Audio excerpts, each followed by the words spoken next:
All right, good evening, everyone, and welcome to the live stream on Annex Games.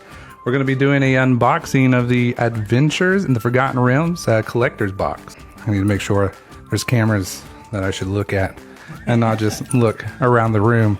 So I'm going to focus on that some more. So I'll show you guys the, see if I can find that. There we go. This is what the collector box looks like. We got a nice little holder hanging out on it with all of his nice nasty eyeballs. I can do some pretty massive damage to you. I fought one or two, or at least I fought a dead one at one point. I don't know if I've actually gone full throttle against a real one.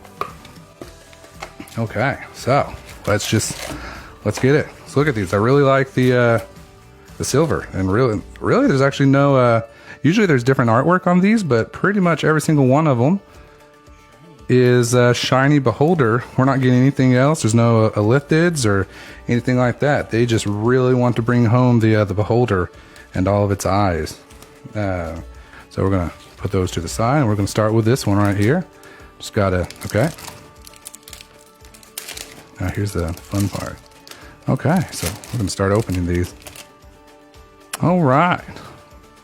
Gonna have to make some little markers and make it easier to figure out where that is. So obviously we got our double-sided foil. Turn this over. Got some uncommons. Nothing too fancy. I was curious if there was going to be anything special about the swamps or the lands. Ultimately, like Core 21 had some really cool lands that were specifically in the collector's box, but ultimately it looks like we are just getting the basic land just foiled. I do enjoy the flavor text. There's one that actually has some artwork of I think it's Minzo Baronzon, or at least it's a derelict Drow city, and so it was really cool to see that. So we gotta make some piles. All right, so here's our first rare of the night, and let's see here. I've got there we go.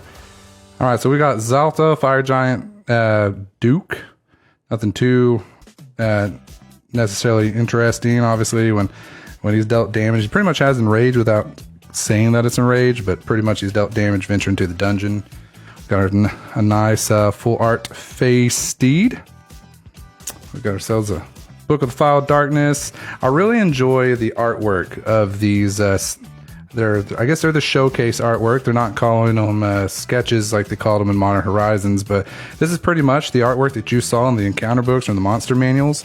And ultimately, specifically with Treasure Chest and Mimic, I really love just the flavor of those two cards. If you see the artwork of Treasure Chest, you can actually see that if you roll a 1 and you fell the Treasure Chest, you wind up becoming this Mimic. I thought that was pretty cool. And then we got Black Dragon. And then a foil green dragon. So that's definitely nice. I definitely like all the dragons. There's obviously this set is very dragon oriented, and I don't know if you know that, Josh, but Adventures in Forgotten Realms is based on Dungeons and Dragons, and there happens to be several dungeons and several dragons in this set. I've also liked what they did with these lands. These look like some of the original adventure books artworks, and so this is actually a land, Den of the Bugbear. It's also Den of the Bugbear specifically is one of the only, or it is the only land that also produces a token upon attacking. So I mean, there's several different lands that they turn into creatures, but there's not many other lands that turn into creatures and then produce more creature tokens. I got a Evolving Wilds. Evolving Wilds. Actually, I'm a fan of the Evolving Wilds on this. I may have to slowly be collecting these over time. Boo is pretty funny. That's terrifying. It's a 1/1 trample haste hamster, but I mean you can't like. I really want to do something commander around him. I don't know if his counterpart. Well, I mean he's legendary. His counterpart should be as well. So we're gonna just look through the commons real quick. All right, so here's the treasure chest. Of course, it's not the full art treasure chest. In the full art treasure chest, you can actually see that it's sitting up on a bunch of steps, and those steps, those same steps are also in the other Mimic artwork, and you can kind of tell that, oh, if you roll 1, you get trapped, you lose 3 life, and you get turned into a Mimic. Ooh, this is. I actually don't think I've seen this one yet. The Robe of Stars. Equipped creature gets 0 and 3, and Astral Projection. Oh, this. The reason I haven't seen this one is this is actually from the commanders that came with AFR. So it's actually not in standard. It's actually part of the commander set. Triumphant Adventurer. And then we got some nice encounter cards and got ourselves a Treasure Vault. And then Dire Wolf. Man, we got a lot of the encounter cards in this one. We got a foil Dire Wolf Prowler and a foil Pixie Guide. They are. I just want to look at this Pixie Guide again. The blue on it, it's real shiny. It's real gorgeous. I just really like everything about it. It's not just part of the encounter artwork, but just the foiling of it. I love it. Pretty awesome. All right, so we're going to open up the next one. Now, I don't really know, besides Tiamat, I don't know really in this set that's just like a huge bomb. But I do know that people just really love Tiamat and everything about Tiamat. Obviously, Ochre Jelly, or Ochre Jelly. I think it's Ochre Jelly. Ochre is a color. Oh, Ochre is a color. Oh, and it's a yellow color, and Bob Ross paints with yellow ochre. Bob Ross paints with yellow ochre. So did Bob Ross? No, Bob Ross did not paint this ochre, but this one's actually it's nice. It's part of the Ooze family. I don't think I've actually ever seen anyone play like a Ooze tribal, but it's definitely something that I like to see. I'm sure there's something out there, but this one's, it's pretty terrifying. It comes out, and then once you kill it, it splits, and you kill it again, and it splits again. It just keeps doing its thing. And then we got Clouth, Unrivaled Ancient. He's from the Commander set as well. He's actually from the Draconic Rage set, which has a Dragon Barbarian as its commander with the Enrage ability. It's also the same set, I believe, that Caddy Bree is in. Caddy Bree actually did make the set. And then we got Dancing Sword, which I like the artwork of that one. And then we got, of course, the card that's on every single collector pack, the Baleful Beholder. So there definitely seems to be a large quantity of encounter cards in each one of the collector sets, and then of course we have the actual dungeons. I really hope that they do something more with these dungeons, because obviously in standard, besides this set specifically, I'm not seeing much applicability. Obviously, once we go to Innistrad, what's the point? Unless what I'm hoping that we're going to see is maybe we'll see like a Werewolf's Den and the Vampire Coven. Is that the right word? Guys, it feels right. Or is a coven? Or Coventry is for nuns. So a coven is like a group. Okay. Of them. So Okay. I guess that was wherever they For a den, a cave. Okay, sarcophagus. No, okay. I'm gonna move on. Go through some of the commons. It was interesting to see that Brunner Battlehammer wasn't rare. They made Dritz rare, but not Brunner. Now I actually love everything about Brunner. Pretty much each creature comes into patrol, and you get each creature with equipment attached to it gets +2/0 for having that equipment. And the first equipment of each turn winds up being attached for free. It's pretty awesome. I'm excited to see him. I'm excited that he's a dwarf. He's probably going to go in my Depala dwarf deck, or I'm going to build one related to him. I know that Black Staff of Waterdeep is very much part of the lore of Forgotten Realms. I just specifically, I never read anything. I think Black Staff is more Ed Greenwood, I think. And then Winged Boots. Love that artwork. Equipped creature has Flying and Ward 4, which Ward kind of came out in the last set. Like a fair hex. Yeah, it's like a fair hexproof. So the Ward 4, if someone wants to target this creature that's equipped with Ward 4, they have to pay an extra 4. Now, I was actually speaking to Colton the other day, and he thought they had to actually pay life for it, which that would be terrifying. Sphere of Annihilation. I love Sphere of Annihilation just because it enters the battlefield and it just kind of sits there that whole time, like building up energy, and you know that it's about to go off. It just really has a good flavor and suspense of oh my gosh, it's going to blow up. So it's just enters battlefield with X void counters. At the beginning of your upkeep, you exile it. Then all creatures and planeswalkers with mana value less or equal, and all creatures and planeswalkers in graveyards with mana value, they pretty much they all exile and go away. Oh, yep. Beginning of your upkeep, exile. Yeah, you exile all creatures in graveyards and battlefields based off. Does it stick around? No, it exiles itself. Yeah. So it's just kind of building up. It's building up. Pretty much everyone has like one final turn to try to stop this sphere of annihilation, and then it's gone. Everything's gone. Everything is annihilated. Okay. So let's see here. Right. Going through some of the commons. Oop, oop. And so then we got Nadar's Selfless Paladin. He's pretty much on some of the artwork that started in 5th edition is what I recognized about him. If he does have more story, unfortunately I do not. Lorcan, Warlock Collector. He's from the Commanders. I haven't really read up on him at all. But he's definitely big and bad. And we got the Werewolf Pack Leader. What I'm excited about this is obviously they're hinting of Innistrad.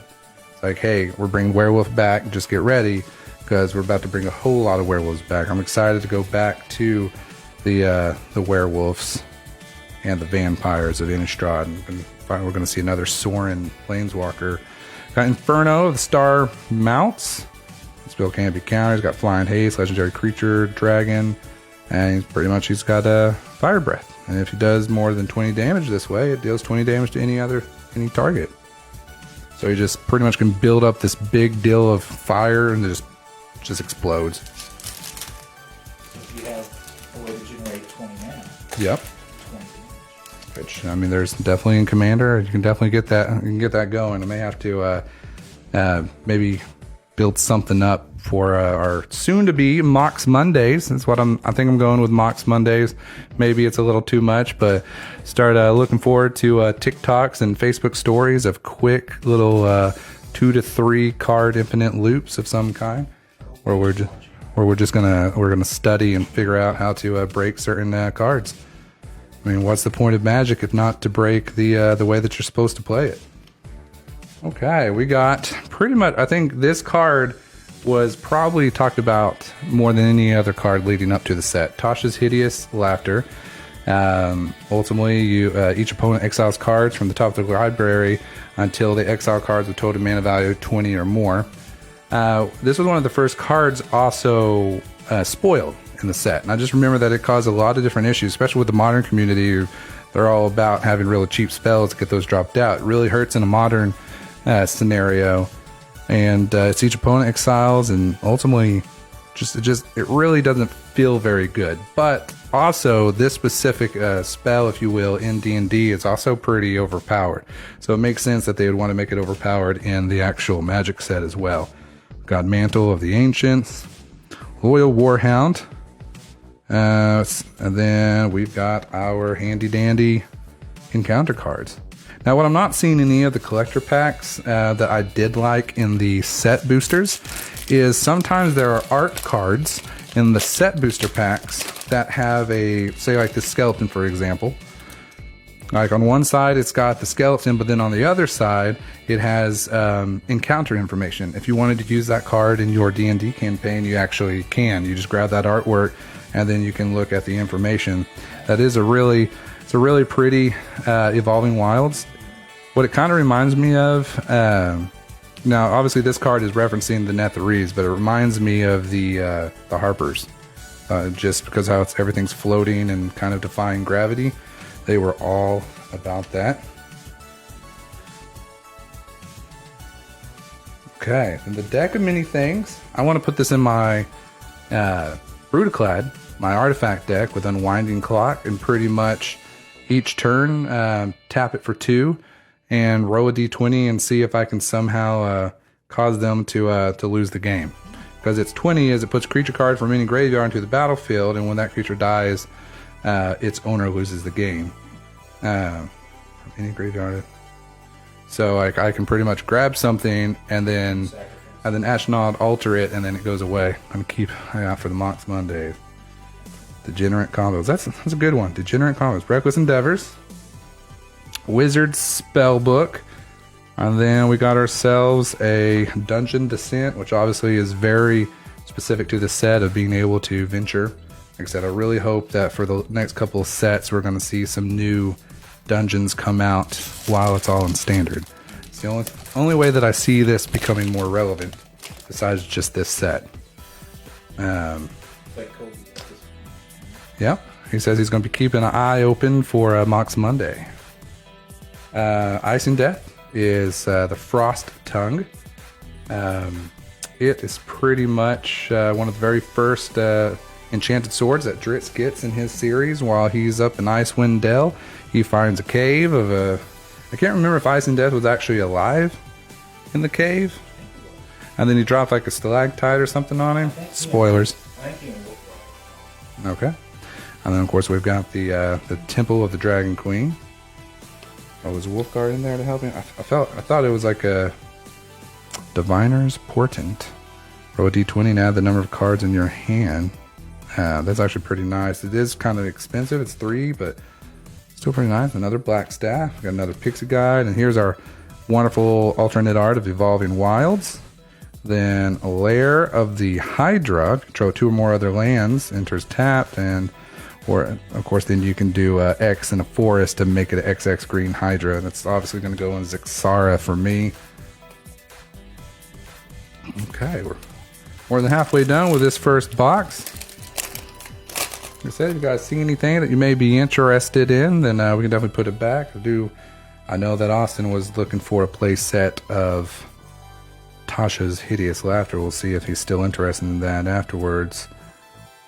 Okay, there's our second Triumvirate. We've got a Wand of Orcus, Hand of Vecna, and then I feel like there is a larger amount of these encounter ones. Yeah, from the showcase style. We got Varus, the Silvery Moon Ranger. Drizzt doesn't mess around with the Silver Moon people too much. I know they're referenced from time to time, but he has messed around with the Moon Elf once or twice, and that caused some issues. Some very dramatic issues. Okay.